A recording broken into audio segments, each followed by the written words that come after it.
Your soul signature disrupted what others had agreed to normalize. And because of that, you weren't simply misunderstood, you were flagged. Spiritually, psychologically, and relationally, you were noted as someone who would not fold into the pattern. And that pattern had been running for generations. This is the core identity of the black sheep.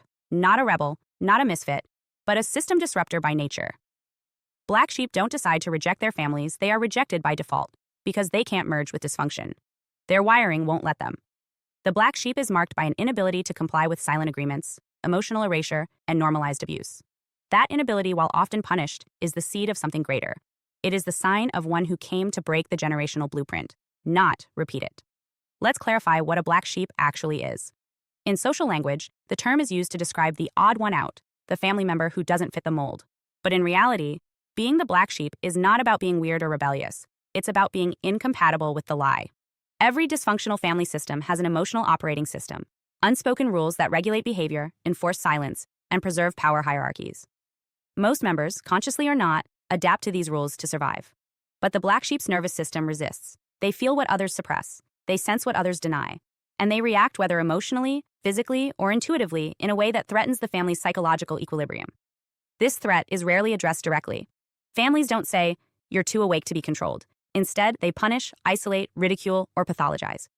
But what's really happening is that your body, your emotions, and your instincts are registering the falsehood, and you don't know how to pretend it's real.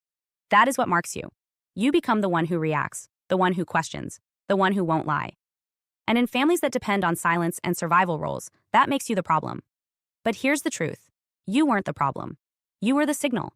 And in systems built on denial, the signal always gets blamed. Most black sheep were marked long before they understood what was happening. You may have noticed that you were treated differently as a child, not because you misbehaved, but because something about you didn't land well with the group. Maybe you were more sensitive than your siblings. Maybe you cried harder, asked deeper questions, or noticed the tension others ignored. Maybe you felt unsafe even when no one else did. Or maybe you simply couldn't bond with the family in the way they expected, because their version of connection required self-betrayal, and something inside you refused to play along. That's the mark. The refusal to collapse. The refusal to merge with the wrongness, even before you had the words to name it. Your body knew, your spirit knew, and the family noticed. Even if they couldn't articulate it, they felt the edge you carried. You weren't fully programmable. You weren't easily impressed, and you weren't willing to pretend. That resistance wasn't conscious defiance. It was encoded.